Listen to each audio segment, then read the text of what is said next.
اللہ رب العزت قرآن کریم میں فرماتے ہیں وَلَذِكْرُ اللَّهِ أَكْبَرُ، اللہ رب العزت کا ذکر یہ سب سے بڑھ کر ہے۔ اور اللہ کے رسول صلی اللہ علیہ وسلم نے ایک حدیث میں فرمایا کہ الا انبئکم بخیر اعمالکم، اے میرے صحابہ کیا میں تمہیں سب سے بہترین عمل نہ دکھاؤں؟ تو صحابہ کرام رضی اللہ عنہم سے نے کہا کہ کیوں نہیں اللہ کے رسول؟ اللہ کے رسول صلی اللہ علیہ وسلم نے اس حدیث میں اس عمل کی اتنی فضیلت بیان کی کہ وہ عمل تمہارے لیے ہر چیز سے بہتر ہے، یہاں تک کہ انفاق الذهب والورق، سونا اور چاندی کے خرچ کرنے سے، اور وخیر لکم من ان تلقوا عدوکم فتضربوا اعناقهم ويضربوا اعناقکم، اور اس سے بھی بہتر کہ تم اپنے دشمن سے ملو اور وہ تمہاری گردنیں مارے اور تم ان کی گردنیں مارو، یعنی ہر عمل سے بہتر عمل میں تمہیں نہ بتاؤں؟ تو صحابہ نے فرمایا کیوں نہیں؟ فرمایا ذکر اللہ، اللہ رب العزت کا ذکر۔ اور دوسری حدیث جس کو حافظ ابن حجر رحمہ اللہ نے حسن کہا ہے،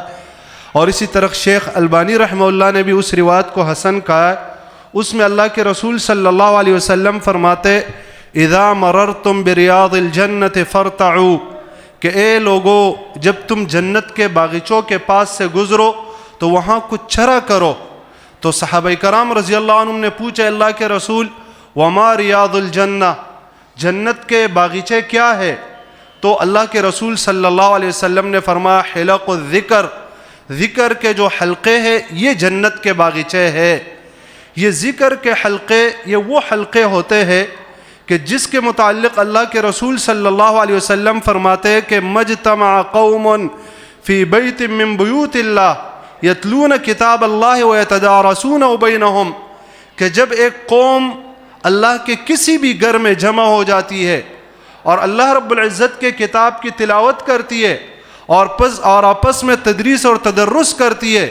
تو اس مجلس کے اوپر نزلت علیہم السکینہ،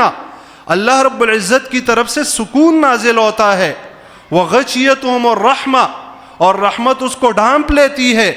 وحفتہم الملائکہ، اور ملائک اس مجلس کو گھیر لیتی ہے، وذکرہم اللہ فی من عندہ، اور اللہ رب العزت اس قسم کے مجلسوں کا تذکرہ اپنے ہاں کرتے ہیں۔ یعنی اتنی عظیم مجلس جس کا تذکرہ اللہ رب العزت کے دربار میں ہوتا ہے، اور ان مجلسوں کے اوپر اللہ رب العزت فخر کرتا ہے۔ حدیث میں اللہ کے رسول صلی اللہ علیہ وسلم فرماتے ہیں کہ اللہ رب العزت کے ملائک ہیں جو زمین کے اندر گھومتے ہیں اور یہاں پر طواف کرتے ہیں،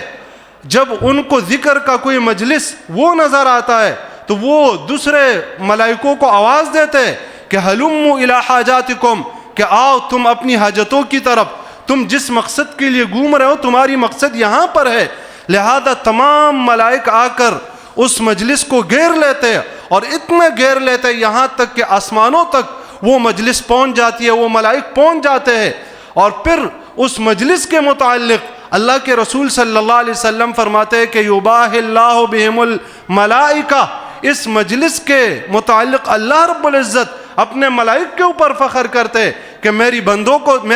کو دیکھو، یہ کیسے بندے ہیں جو میرا اپنے دن اور رات اللہ رب العزت کے ذکر کے اندر، جنت کے مانگنے کے اندر، جہنم سے پناہ مانگنے کے اندر گزارتے ہیں۔ یہ وہ مجلس ہے جس مجلس کے متعلق اللہ کے رسول صلی اللہ علیہ وسلم ایک بار تشریف فرماتے تو اتنے میں 3 صحابہ آئے،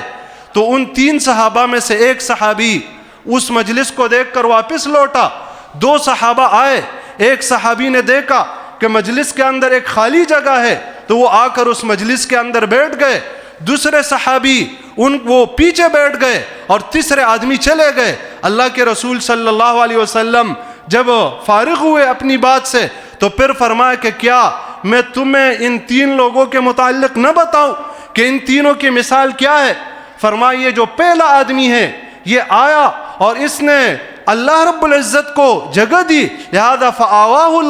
اللہ رب العزت نے بھی اس آدمی کو جگہ دی، اور یہ جو دوسرا انسان تھا فاستحیا، یہ اس نے اللہ رب العزت سے حیا کیا تو فاستحی اللہ منہ، اللہ رب العزت نے بھی اس سے حیا کیا. اور یہ جو تیسرا آدمی ہے فاعرض اللہ عنہ، اس نے اعراض کیا تو اللہ رب العزت نے بھی اس سے اعراض کیا. یعنی یہ وہ عظیم مجلس ہے، اس مجلس کے اندر اگر کوئی بیٹھ جائے تو اللہ کے رسول صلی اللہ علیہ وسلم فرماتے کہ یہ وہ قوم ہے لا یشقی بہم جلیسہم، کہ اس میں بیٹھنے والا بھی کوئی بھی بدبخت نہیں ہوتا، چاہے وہ کسی بھی غرض سے آیا ہو، کسی بھی مقصد سے آیا ہو. تو اسی وجہ سے یہ جو اس مجلس کے اندر ہم اور آپ آج جمع ہے، یہ یقیناً بہت بڑی مجلس ہے اور بہت برکتوں والی مجلس ہے. اس مجلس میں اگر ہم اس مجلس کو وقت دیں گے، اس کو ٹائم دیں گے، تو میرا اور آپ کا یہ ٹائم ضائع نہیں جائے گا، بلکہ اللہ رب العزت کے دربار میں ہمارے لیے نیکیاں لکھی جائے گی.